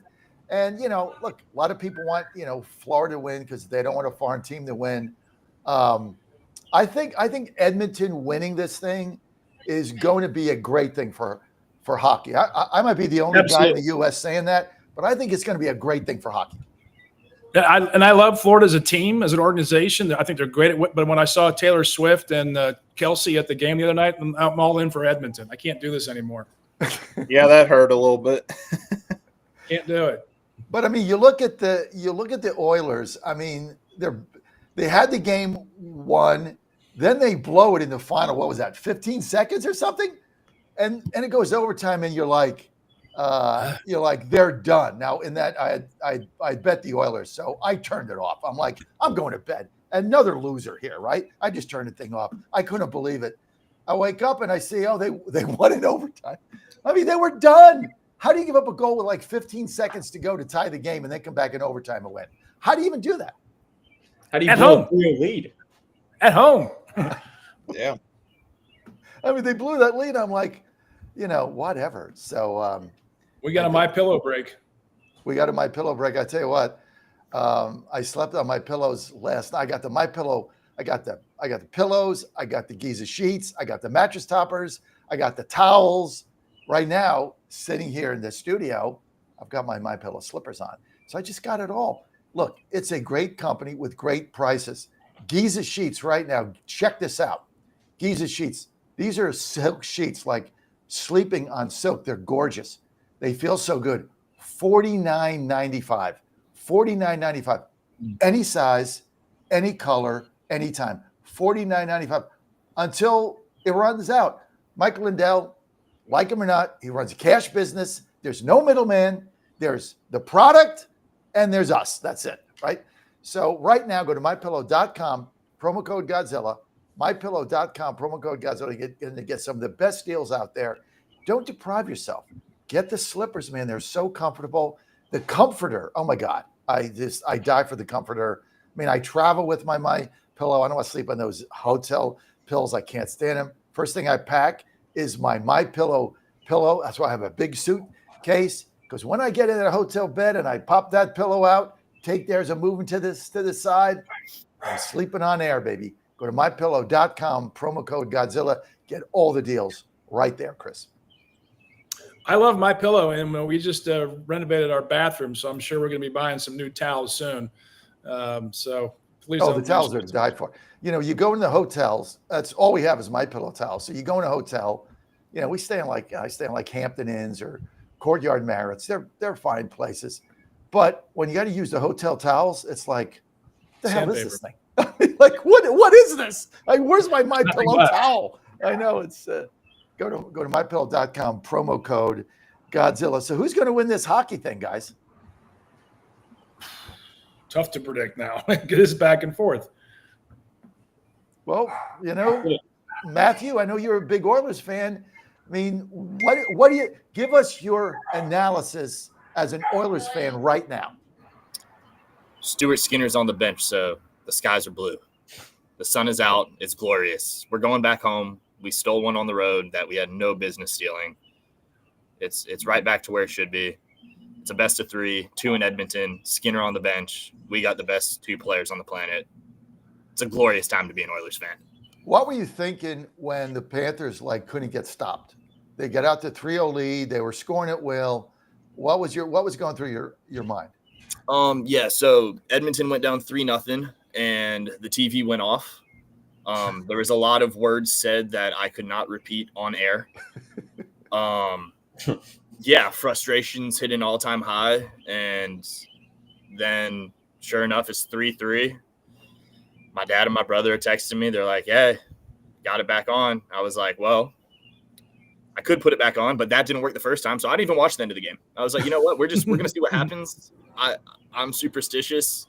I turned it off. They got back in it. I was like, Skinner got on the bench, so I was a happy guy. That was all I could ask for. But I'm pumped for, I guess, tonight. Back in Edmonton, 3-2 lead. It's going to look good. We're going to get it done. Why do you hate Skinner? Because he's terrible. It's the same thing every year. He's the most out-of-position goalie in the NHL. You watch every single goal scored, and dudes doing belly flops, making snow angels, 10 feet out of the crease. He has no clue where the puck is. He's a disaster. I mean, credit to him for that round 2 when Pickard got hurt, but, he's a disaster. He's the most out-of-position guy there is. It's infuriating to watch. And I think there's a direct correlation that we haven't lost a single game that Picard's been in net. So could be worse. You could have Tristan Jarry. I'd prefer that. I wholeheartly mean it. I would prefer it. Shut up. Don't even bring it up. Or the guy in the Winnipeg Jets that should be the best goalie in hockey that can't win a playoff series, right? Yeah, winning MVP there, that didn't sit right with me, but that's a whole different conversation. Well, I bet the Jets to win the whole thing. I don't think they made it out of the second round, whatever. Actually, they should not have even beaten the Blues, to be candid. What do you do with a team that just can't win in the playoffs? Great in the season, great at home, built for the play. They're built for the playoffs. I don't want to get back to Winnipeg, but they're built for the playoffs, and then they just can't win a playoff game. The hell do you do? There's winners and there's losers in this world. What other team in the world is like that, or your other sports that they're really good until they get to the playoffs? And then Yankees, Dallas, Cowboys, Yankees. I mean, it does have to be. It would be worse being a Stars fan, honestly. Last year, Edmonton knocks you out. This year, you had Mikko Rantanen, top 10 player in the league. You go get another defenseman. You get healthy. You spend all this money just to lose in even fewer games. That's probably rock bottom, to be honest. Leafs fans, it's not even rock bottom anymore. It's just what's going to happen. It doesn't matter. It doesn't matter. You could go get McDavid, Draisaitl. You could bring Hellebuck. It doesn't. You could have the most impossibly beaten team ever. The Leafs are not winning. It doesn't matter. What's going to happen. They don't even get their hopes up. What do you think of the new? We got a couple Penguins fans here, 3 Penguins fans. New Penguins coach. Let's start with Saxman, then go to Statler. Chris Saxman, Penguins fan like me, new coach. This guy is hard ass, man. He means business. Even his first press conference was like, no BS, in your face. We're tired of losing. What was your overall reaction? We'll see. NHL coaches are pretty mobile, aren't they? Until they find a great landing spot, like the guy in the Lightning and other folks. And I've got some other background noise here, but I think it's a good move overall, and hopefully it'll rejuice the organization. Brendan Statler, what do you think? Yeah, I think it's too early to tell which way this is going to go. Personally, I'd never even heard of this guy before it was announced that he was the new head coach. I liked his press conference, said a lot of the right things, I think, but we'll see how it translates on the ice. I think the coaching change was a good move. Sully was a great coach, won us back-to-back cups, but his message just wasn't getting through anymore, and I think a change was needed. So we'll see how we'll see how the new coach does. Hopefully, we at least get back in the playoffs this year, but it's still very early to make any predictions. Yeah. Well, the Penguins have issues, right? I mean, they have to get a good draft. They're depleted in their minor league arena. You know, they've held on. We've had this discussion before. They've held on to some of the older players probably longer than they should have if you want to build back quickly. But on the other hand, I mean, I want to go to their home opener and I want to see, you know, the players I've been watching all the past 3 seasons since I've been there. So it makes it for the fan base there, it makes it tough. But they have developed at that, what was it called, Chris, PBG Arena, right? Perfect Paints something. It's no longer called the Igloo.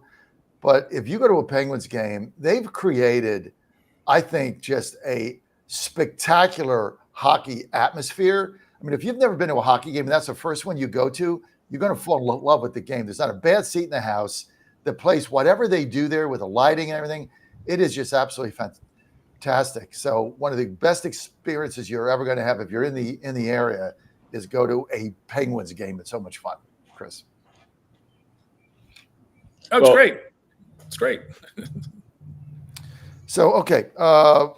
Let's get, have you guys covered Major League Baseball at all? No, not yet. Okay, let's go to the not those battling Buccos. Let's go to the MLB, and we just talked about the Penguins, but you got to start with the Buccos winning again last night, playing over 500 baseball since they fired their manager.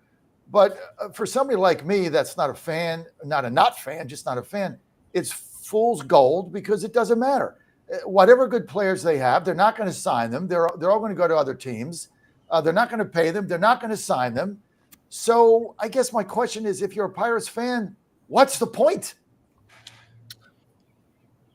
Well, the point is they're going to have an amazing rotation next year when they bring up Bubba Chandler, and they're hopefully going to start re-signing some of these players. They have holes to fill. Look, Horowitz is not a long-term fix at first base. Davis is getting better at the plate for the Pirates, but, you know, Key Brian Hayes also an offensive liability, but a great defensive glove. They've got some players coming up, and a couple free agent signings next year, they're going to be legitimate playoff contenders. Go ahead, Logan. I mean, there's always a point in the madness, but for the Pirates, they're just with the ownership they currently have and what seems to be for the foreseeable future, they're not that worried about winning. As long as they're bringing in some type of income, they're okay. But that's unfortunate because, like you said, Saxman, this is the Pirates have pieces in place. Like people on the outside looking in, they just look at the record. They're like, oh, same old Pirates. But they have pieces in place. You know, David Bednar is coming back to being a closer. He's doing good. And then you have skill positions like O'Neal Cruz and other guys that Henry Davis is one of them who's a young guy. So they have pieces in place that can make them a competent, you know, slightly above average 500 team.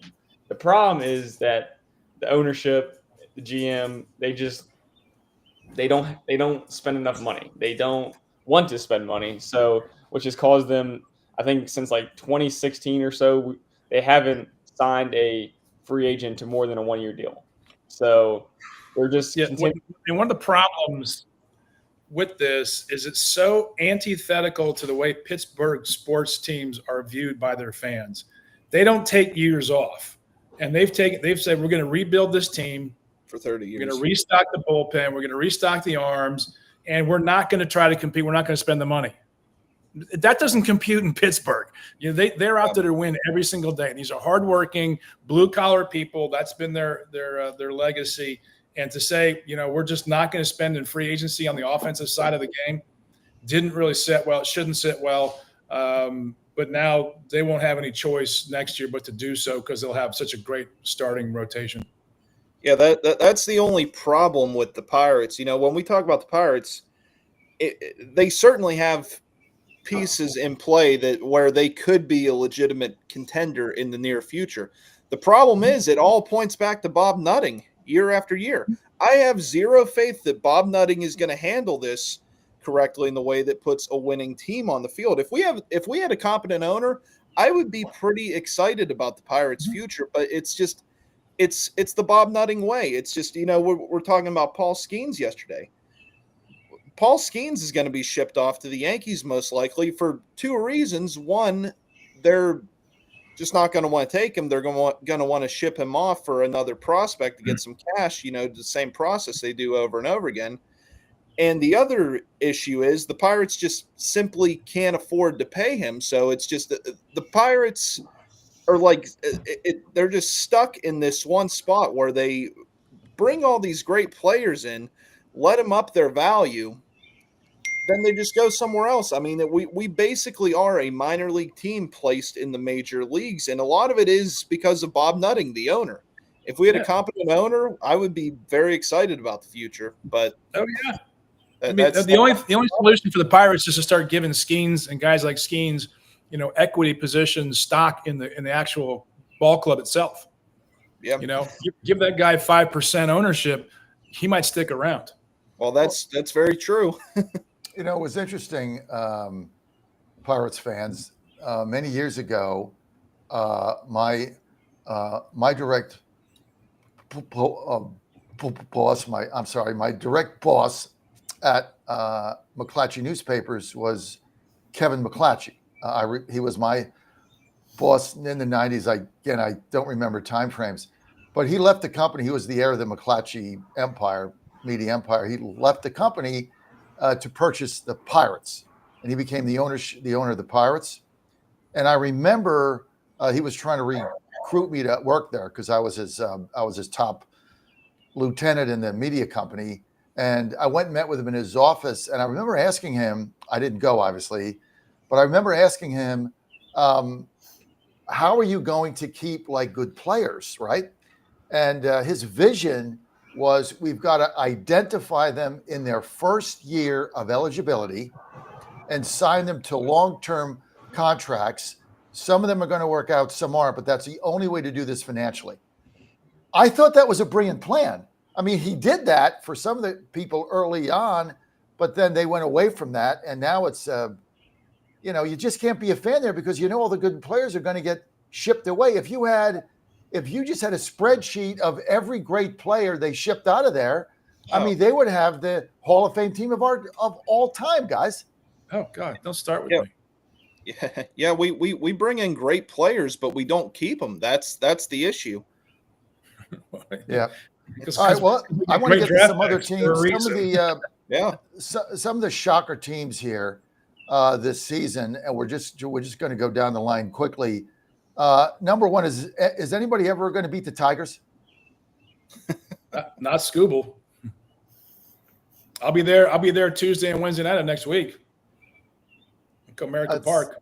It's pretty amazing what the Tigers have done. They've got a 9-game lead right now over Minnesota, 9.5 over Cleveland. It's June 15th tomorrow, and they're going into the middle of June with a 9 or a 10-game lead. Did anybody see that coming? Because that is not a bad division. We thought Minnesota would be better. We thought Cleveland would be competitive like they always are. They've got the number one closer. We thought Kansas City would be better than there are. Everybody knew about the White Sox. But did anybody sit here and predict on June 15th that the Tigers would have a 9-game lead in that division?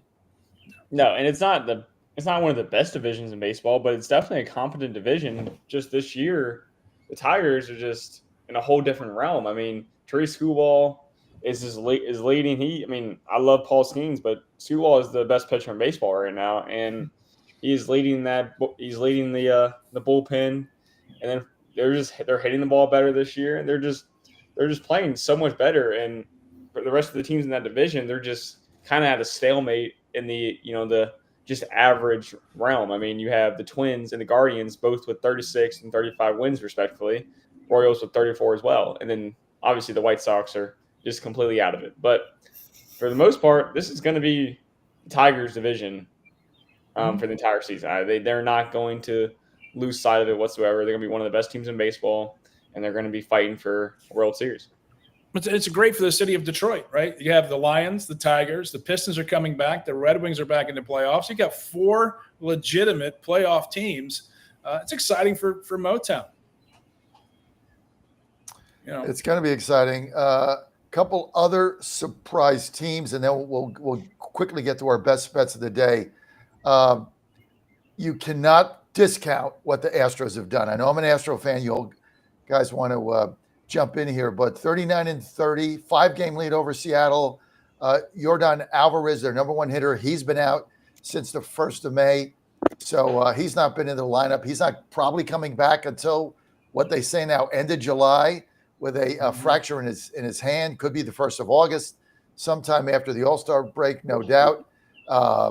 Garcia went down. Javier went down. Wazinski went down. These are all guys with surgery. McCullers has come back. He looks good. They have half a pitching staff, half a team. Everybody's hurt. And somehow this team is 9 games over 500 with a 5-game lead. Who wants to weigh in? Matthew. I think we hit on this a week or 2 ago. They've got an elite bullpen. They've established – they kind of have their identity. they don't have any superstars, but they know what it takes to win. They've got that culture, and, they stick to it. They don't change based on what their personnel is. They keep winning ball games. I don't know why you would change. I think they're only going to get better as everybody gets healthy, clearly. Yeah, one of their superstars in Yordan Alvarez has been out for the entire season, like you said, John, and it hasn't slowed them down. And now they got Lance McCullers, who looks like he's going to be that ace in that rotation that they desperately needed. So, as these players start to get healthier, like you said, Lubsden, it's just – I think the Astros are going to surprise some folks when it comes later in the season. I don't think they're going to fight for a World Series this year, but they're definitely going to make some noise. Well, they've got at least 2 starters coming back from arm surgery that are making progress now. Luis Garcia being one of them. So they get a couple of these starters back. They're going to have a very deep rotation. But when you've got a closer that has gone crazy this season, like Josh Hader, 18 for 18 saves, can't hit him. He's back to as elite as he's ever been. And then they got Abreu coming in as a setup guy in the 8th. They can't hit him either. You get the lead at the end of the seventh inning, you're going to win every game. And so that is a tremendous advantage they have. Okay, we got 3 minutes. We got to get the best bets today. I'm going to start with my 2 best bets. Number 1, Astros with Hunter Brown today, 4 p.m. This is undoubtedly my best bet of the day. The Astros are surprisingly only minus 115 at home with Hunter Brown. This is one of the biggest bargains you're ever going to find. So I'm going to go with the Astros there.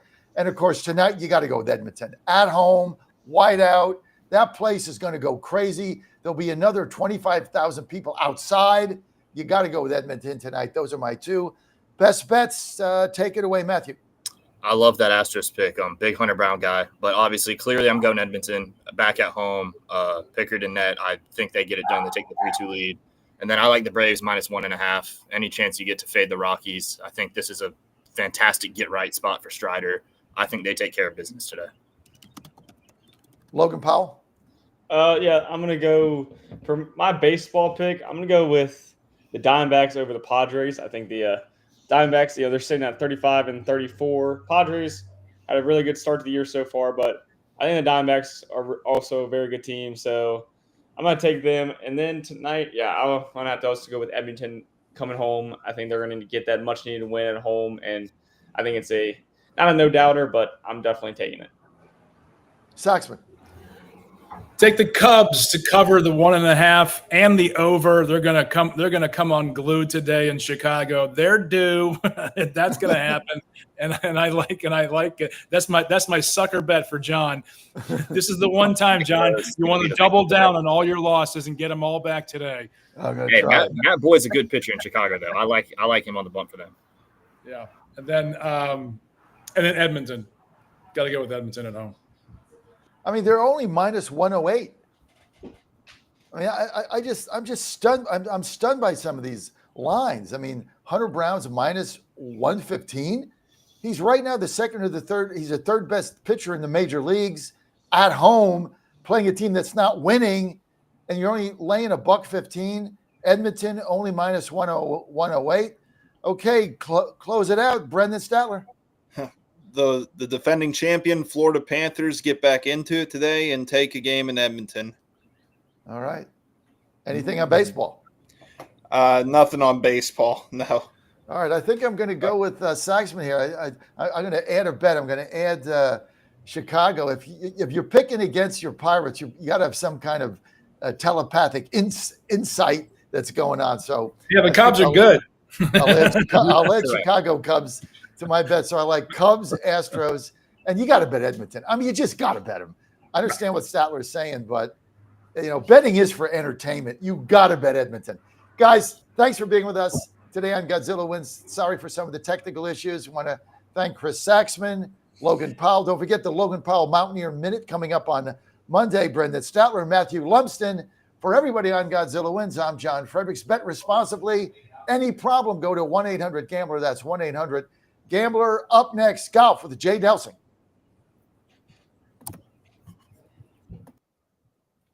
Great job, guys. Thank you. Thank you. Thanks. Good job, Logan. Thank you.